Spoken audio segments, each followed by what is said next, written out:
kan supaya si Gibran ini dilorot. Tahu Bung, dilorot itu dipecat itu ditarik dari jabatannya. Udah nggak usah pakai bahasa-bahasa politik yang mutakhir. Dilorot, dijatuhin, dianggap nggak ada guna-gunanya, nggak penting-penting sama sekali. Bung, orang yang merasa dirinya penting tapi tidak dianggap penting oleh orang lain, adakah ia bahagia? Nah, begitu Bung. Pun sampai kepada sang Kaisang itu yang sombongnya, kayak gitu Bung. Ini pembicaraan ini tidak hanya menyangkut si Gibran, ini menyangkut keluarga Jokowi pada umumnya. Apakah Jokowi bahagia? Punya anak. Apakah Jokowi tidak tahu bahwa anaknya bodoh?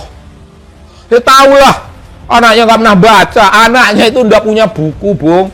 Manusia modern di zaman modern hidup dalam tatanan semacam ini, tidak bersentuhan dengan buku, tapi mungkin mainan mobil-mobilan, mainan kucing-kucingan, mainan dia punya.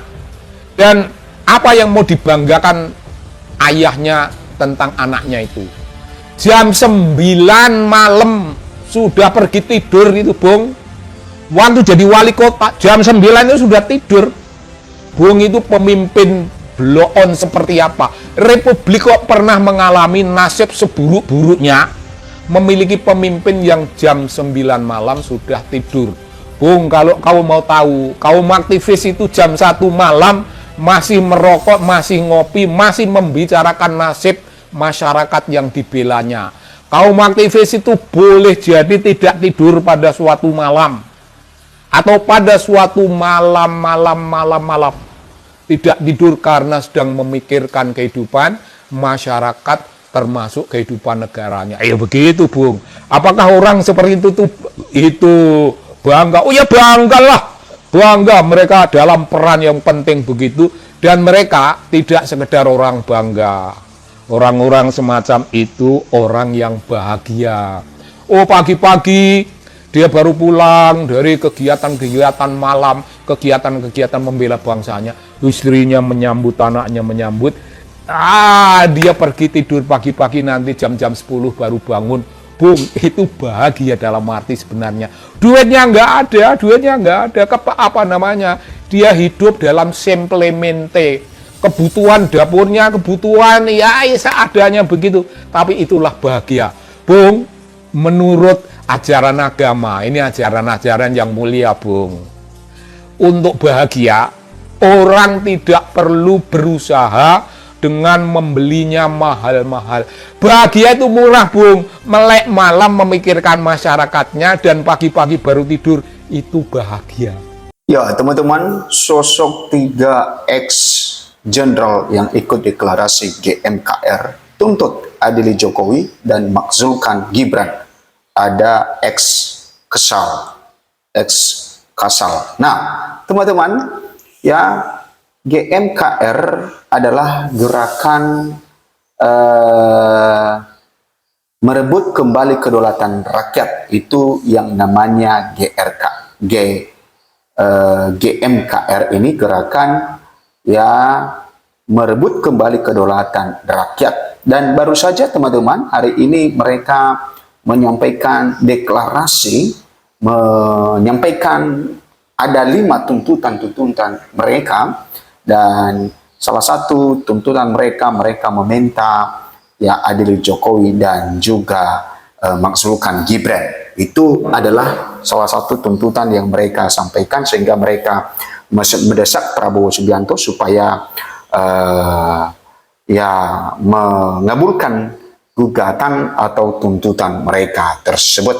Nah, tokoh-tokoh yang tergabung dalam GMKR ini teman-teman adalah tokoh ya yang bisa dikatakan bahwa tokoh yang memiliki pengaruh di negara kita ini, ya para purnawirawan TNI, bahkan ada ex-Kasal teman-teman, yang mereka adalah para purnawirawan yang memiliki jasa di negara ini, sehingga ketika mereka bersuara, ketika mereka menyampaikan tuntutan, maka itu pasti ya tidak dianggap remeh, ya itu pasti tidak dianggap hal biasa, karena mereka adalah salah satu purnawirawan yang memiliki rekam jejak yang baik untuk bisa ya memajukan negara ini.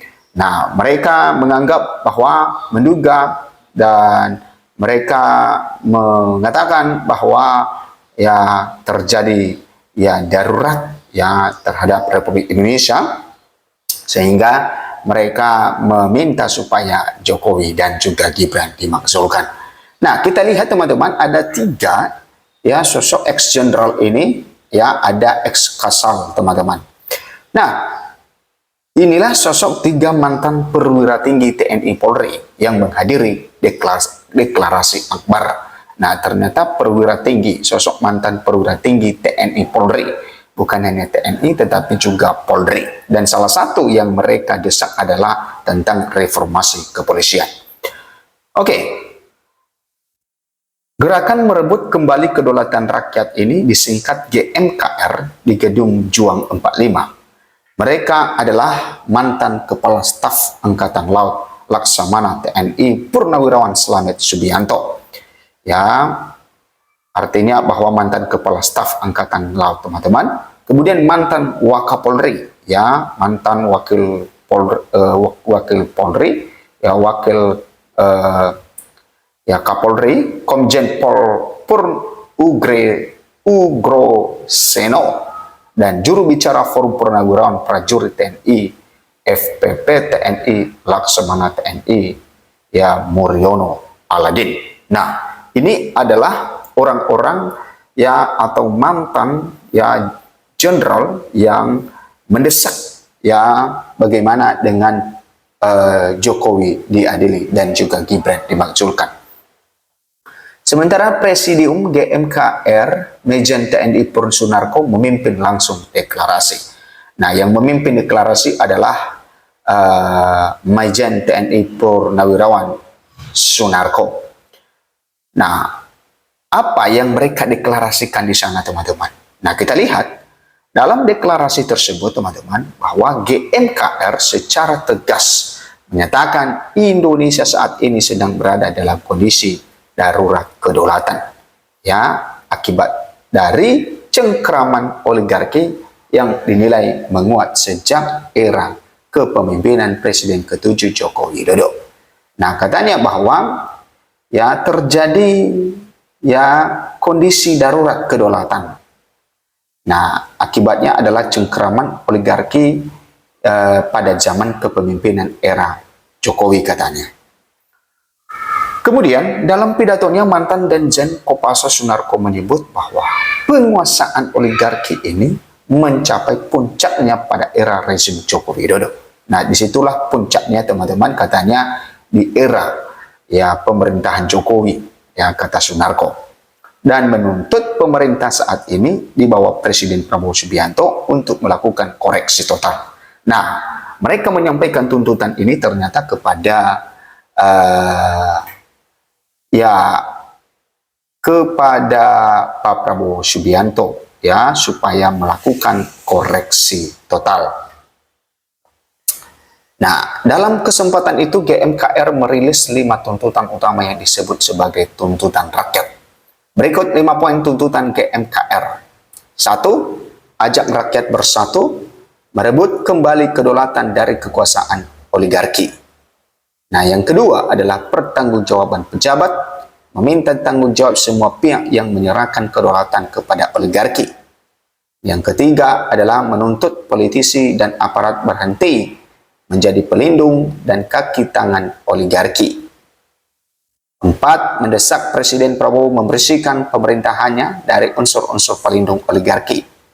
5. Adili Joko Widodo dan makzulkan Gibran Rakabuming Raka serta reformasi kepolisian Republik Indonesia. Di akhir acara, GMKR menegaskan gerakan ini adalah bentuk dukungan ya Prabowo Subianto berani menghadapi oligarki tanpa rasa takut, katanya. Oke, kita lanjut. Sosok dari para jenderal ini, teman-teman.